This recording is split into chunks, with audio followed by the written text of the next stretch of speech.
भारतीय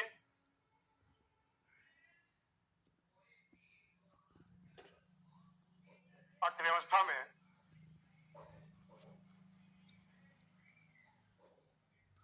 अच्छे अंक कैसे प्राप्त करें।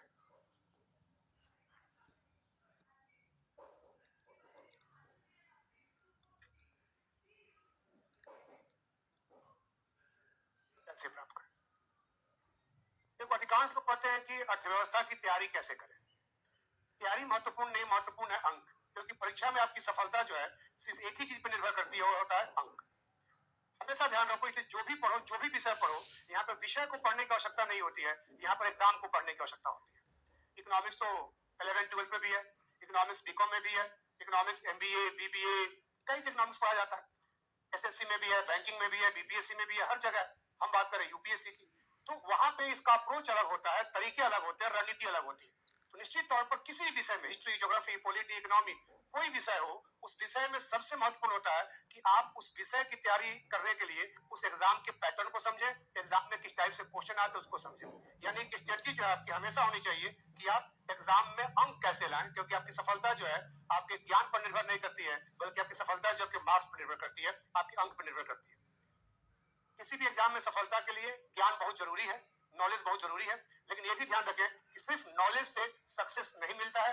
नॉलेज को सक्सेस में कन्वर्ट करने के लिए कुछ स्ट्रेटजी होती है, कुछ रणनीतियां होती है, उन रणनीतियों में बात करनी होगी आपको। इसलिए मेरी क्लास का जो अप्रोच होता है यही होता है कि आप इकोनॉमी में अच्छे अंक कैसे लाएं, क्योंकि अंक ही आपके सफलता का एकमात्र पैमाना है। इसलिए विषय को नहीं, एग्जाम को पढ़ो, और एग्जाम को अगर पढ़ेंगे तो सफलता मिलने की संभावना आपकी बहुत ज्यादा रहेगी। अगर विषय को पढ़ेंगे तो ज्ञान आएगा, लेकिन ज्ञान से ही सफलता नहीं मिलती है। ज्ञान को सफलता में कन्वर्ट करने के लिए आपको मार्क्स चाहिए। तो यहाँ पे क्लास में हमारा अप्रोच जो है वो मार्क्स के ऊपर ही डिपेंड रहेगा। इसलिए मैं लिखा है कि अच्छे अंक कैसे प्राप्त करें, और इसके अंदर हम कुछ महत्वपूर्ण बातों की चर्चा करेंगे, जैसे इस विषय का इतना महत्व क्यों है, इंडियन इकोनॉमी इतना यूपीएससी में महत्वपूर्ण क्यों है, आखिर वो कौन कौन से कारण है जिसके चलते इसको पढ़ने से आपके सफलता की पॉसिबिलिटी जो है, संभावनाएं जो है बढ़ जाएंगी। इसलिए नहीं कि मैं पढ़ाता हूं, लेकिन इसके कुछ कारक भी हैं। फिर हम बात करेंगे पीटी और मेंस के सिलेबस की, फिर हम बात करेंगे कैसे कैसे क्वेश्चंस आए हैं, फिर हम बात करेंगे क्या क्या स्ट्रेटजी है, क्या क्या आपको करना चाहिए, क्या क्या आपको नहीं करना चाहिए, और फिर हम बात करेंगे कि आपके लेक्चर प्लान क्या होंगे, और तब बात करेंगे हम लोग टॉपिक की। इसमें पीटी, मेंस और इंटरव्यू तीनों के बारे में थोड़ी थोड़ी बातें बताऊंगा, क्योंकि मेरा जो खंड है भारतीय अर्थव्यवस्था, ये प्रीलिम के लिए भी उतना ही महत्वपूर्ण है, मेंस के लिए भी उतना ही महत्वपूर्ण है, और इंटरव्यू में भी क्वेश्चन इससे आते हैं। इसलिए वहां तक जाके पहले चर्चा करते हैं 1.5 घंटे में, उसके बाद हम लोग बात करेंगे कि इस विषय में जो लेक्चर पर हमारा पहला होगा उसकी हम शुरुआत करेंगे। तो सबसे पहले मेरा हेडिंग है कि भारतीय अर्थव्यवस्था का महत्व। भारतीय अर्थव्यवस्था का महत्व हम बात कर रहे हैं यूपीएससी के लिए, हम बात कर रहे हैं आईएएस के लिए, आईएएस आईपीएस के लिए।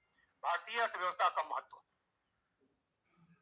एक तो ये सभी बताया मैंने, पीटी, मेंस और इंटरव्यू में भी है, लेकिन महत्व क्यों है, आखिर ये विषय जो है अन्य विषयों से अलग क्यों है, ये विषय जो है हिस्ट्री, ज्योग्राफी, पॉलिटी, इनसे अलग क्यों है। मैं बार बार कह रहा हूं, इसलिए नहीं कि मैं पढ़ाता हूं और हर शिक्षक अपने विषय को ज्यादा महत्व देता है, तो जो पढ़ाता है कहते हैं यही सब कुछ है।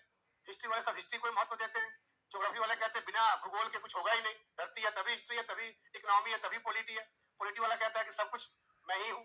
लेकिन ये मैं ही वाली बात नहीं है, कुछ तथ्यात्मक बातें हैं जो आपको कहेगा कि हाँ वाकई ये विषय ज्यादा महत्वपूर्ण है। सबसे पहला पॉइंट क्या है कि 90 से 95% स्टूडेंट्स का, जितने लोग एग्जाम देते हैं यूपीएससी का, उनका बैकग्राउंड जो है वो इकोनॉमिक्स का नहीं होता है, अर्थशास्त्र का नहीं होता है। आप में से अगर पूछूं मैं कि आप में से कितने लोग जो है 11th-12th में इकोनॉमिक्स लिए होंगे, ग्रेजुएशन में इकोनॉमिक्स लिए होंगे, तो शायद 5-10 लोग, हाँ पूछ रहा हूँ, शायद 5-10 लोग हाथ उठाएंगे। जितनी क्लास 100-200 लोगों की बैठी हुई है उसमें मुश्किल से 5-10 लोग उठाएंगे। बताए कितने लोग का है, देख रहे हैं आप ही, देख 12th में इकोनॉमिक्स था, ग्रेजुएशन में वेरी गुड, वेरी गुड, हाँ ठीक है, 8-10 लोग हैं, 15 लोग हैं, तो अनुपात देख लेंगे। और ये इकोनॉमिक्स पढ़ा है आपने, आपने से बहुत सारी चीजें अपने ग्रेजुएशन में पढ़ा है, बीकॉम में पढ़ा है, चाहे एमकॉम पढ़ा है, चाहे 12th पढ़ा है, उसमें से बहुत कम चीजें ही आपको यहाँ पढ़ना, क्योंकि वहां माइक्रो और मैक्रो दोनों पढ़ना है, यहाँ सिर्फ मैक्रो पढ़ना है, ठीक है ना। तो हम बात करेंगे तो निश्चित तौर पे सबसे पहला पॉइंट है कि सिर्फ 5 से 10% लोगों का ही बैकग्राउंड जो है वो इकोनॉमिक्स का होता है। हिस्ट्री, ज्योग्राफी, पॉलिटी सब लोग पढ़ते हैं 6 से लेकर 10 तक, 9-10 में इकोनॉमिक्स है, लेकिन बहुत बेसिक है, पालनपुर की कहानी है, ये है वो है। वैसे इस बार ध्यान रखना कि सीधे सीधे 2 क्वेश्चन 9th और 10th की बुक से यूपीएससी ने प्रीलिम्स में 2024 में पूछा, सीधा उठाकर क्वेश्चन वहां से पूछा, एकदम सिंपल सा क्वेश्चन। इसलिए नहीं कह रहा हूँ कि 9 10 की इकोनॉमिक्स नहीं पढ़ना है, लेकिन मेरा कहने का सेंस है कि इनमें जो है इनकी जो बैकग्राउंड होता है वो 90-95% लोगों का नहीं होता है, यानी सब लोग इससे बराबर है। और इसमें जो क्वेश्चन आते हैं 15-20 क्वेश्चन, अगर उसमें से आप 10-12 क्वेश्चन कर देते हो, 15 से 20 क्वेश्चन बताऊंगा कितने कितने क्वेश्चन किस साल में आए हैं, तो 15-20 क्वेश्चन ऑन एवरेज आता है, औसतन आता है। और उसमें से अगर आप 12-15 क्वेश्चन कर देते हो, तो जहां सिलेक्शन है, आपको पता होगा कि 90 से कम पे ही होता है जनरल का। लास्ट ईयर तो 23 में तो सिर्फ 75 के आसपास सिलेक्शन हो गया जनरल कैटेगरी का, उसके पहले 85-88 के आसपास था। यानी आप अगर 45 क्वेश्चन कर देते हैं 100 में से, तो आपके सिलेक्शन की संभावना 110% है। एक 2 वर्षों को छोड़कर, पिछले 10 वर्षों की बात मैं करूं, जब से 2011 में सिलेबस चेंज हुआ, एक 2 वर्षों को छोड़कर अधिकांश वर्षों में 45 जनरल के पास क्वेश्चन, मतलब 90 मार्क्स के से कम या उसके आसपास ही सिलेक्शन का कट ऑफ रहा है। उतने में अगर 45 क्वेश्चन में अगर आप 12-15 क्वेश्चन कर देते हैं, तो आपके सिलेक्शन की संभावना बढ़ जाती है, क्योंकि हिस्ट्री, ज्योग्राफी, पॉलिटी में लगभग सब लोग बराबर होते हैं। हाँ, किसी का ज्योग्राफी अच्छा होता है, किसी का हिस्ट्री से डर लगता है, डेट और तारीख वगैरह याद नहीं होते, वो अलग बात है। लेकिन ये विषय जो है ये लगभग सबका कमजोर होता है, लगभग सबका। सिर्फ 5-10% लोग होते हैं जिनका विषय मजबूत होता है।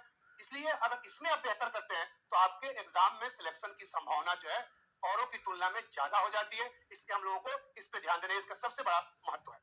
दूसरा महत्व क्या है इसका, इस विषय का, कि आज पूरी दुनिया में, सिर्फ भारत में, पूरी दुनिया में, चाहे वो इंडिया हो, चाहे अमेरिका हो, चाहे जापान हो, चाहे विकसित देश हो, चाहे विकासशील देश हो, कोई देश हो, हर देश में समस्या है गरीबी की।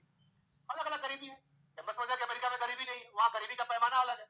वहां गरीब भी हमारे यहाँ के अमीरों से अच्छे होंगे, लेकिन गरीबी तो वहां पर भी है, तुलनात्मक गरीबी, सापेक्ष गरीबी कहते हैं। गरीबी हर जगह है, हर जगह गरीबी है, हर जगह बेरोजगारी है, हर जगह कुपोषण है, हर जगह जेंडर इनइक्वालिटी है, महिला जो असमानता है, लैंगिक असमानता है, हर जगह है।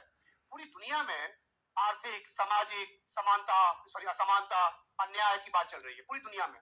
भारत में ज्यादा है, हमारे यहाँ गरीबी भी ज्यादा है, बेरोजगारी भी ज्यादा है, कुपोषण भी ज्यादा है, हमारे यहाँ महिलाओं के साथ अन्याय भी ज्यादा है, महिलाओं का कल्याण उतना नहीं हुआ। इन सब समस्याओं के समाधान की बात कहाँ होती है? वो बात होती है अर्थव्यवस्था में, वो बात होती है इकोनॉमी में। इसलिए इस विषय से यूपीएससी ज्यादा क्वेश्चन पूछता है। क्यों? क्योंकि आप जिस सेवा में जा रहे हैं, आपका उद्देश्य क्या है? आपका ये उद्देश्य तो है, आप सरकार को सुझाव देंगे, सरकार की नीतियों का निर्माण करेंगे, और सरकार जो योजनाएं बनाएंगी, उन योजनाओं का क्रियान्वयन कहीं ना कहीं आपके द्वारा ही समाज में होने वाला है। चाहे बेरोजगारी के लिए, चाहे गरीबी के लिए, चाहे असमानता के लिए, चाहे अन्याय के लिए, इन सब चीजों के लिए आपको ही सरकार की योजनाओं को सही तरीके से समाज में लागू करना है। चाहे मनरेगा हो, चाहे पीडीएस हो, चाहे प्रधानमंत्री उज्ज्वला योजना हो, चाहे प्रधानमंत्री आवास योजना हो। ग्राम प्रधान को अधिकार है, ग्राम प्रधान जो आपके यहाँ मुखिया होते हैं उनका अधिकार है, लेकिन उसके बाद भी एक प्रोग्राम ऑफिसर होता है, पीडीओ होता है, ब्लॉक डेवलपमेंट ऑफिसर, एसडीएम होते हैं। इन सबको इसके रूपरेखा को तय करने का, इनके बारे में देखने का अधिकार भारत में दिया गया।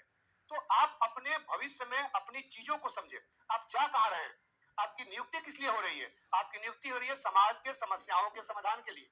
आपकी नियुक्ति मूवी बनाने के लिए नहीं हो रही है, आपकी नियुक्ति फिल्में बनाने के लिए नहीं हो रही है। आपकी नियुक्ति हो रही है जितने देश में समस्याएं हैं, जितने देश में प्रॉब्लम है, उन प्रॉब्लम को समाधान के लिए। और वो सारे प्रॉब्लम कहीं ना कहीं अर्थशास्त्र से संबंधित है, अर्थव्यवस्था से संबंधित है। इसलिए आपसे यूपीएससी चाहे प्रीलिम्स में, चाहे मेंस में, चाहे इंटरव्यू में, आपसे ज्यादा क्वेश्चन इससे पूछता है। इस बात को समझना। जब तक आप एग्जाम के नेचर को नहीं समझोगे ना, अगर आप बैंकिंग की तैयारी करते हो, अगर आप एसएससी की तैयारी करते हो, आप पीपीएससी की तैयारी करते हो, यूपीएससी की तैयारी करते हो, एग्जाम के नेचर को, प्रकृति को समझना होगा कि आप किस पद के लिए जा रहे हैं। और जो छात्र या छात्रा उसको समझ गया कि मेरी नियुक्ति किस लिए होने जा रही है, तो निश्चित तौर पे उस एग्जाम की तैयारी बेहतर तरीके से कर पाएगा। मैं जो यहाँ आया, मुझे पता है मुझे क्या पढ़ाना है, मेरे सामने लोग बैठे हैं क्या।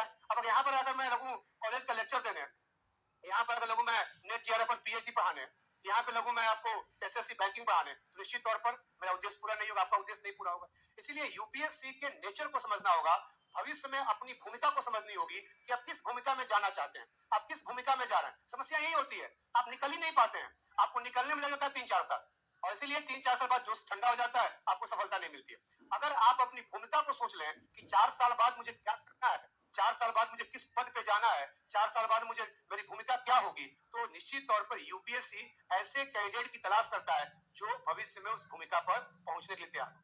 इसीलिए इस पेपर का महत्व ज्यादा है। मैं नहीं कहता हूं कि पॉलिटी, ज्योग्राफी, हिस्ट्री कमजोर है और इनके बिना बन जाएंगे। किसी एक विषय के कमजोर होने पर भी आप बन सकते हैं, लेकिन सारे विषय कमजोर न होने चाहिए, ये आप हमेशा ध्यान रखिएगा। इसलिए निश्चित तौर पर आपको इस बात को ध्यान देना होगा कि ये पेपर जो है बड़ा ही महत्वपूर्ण है।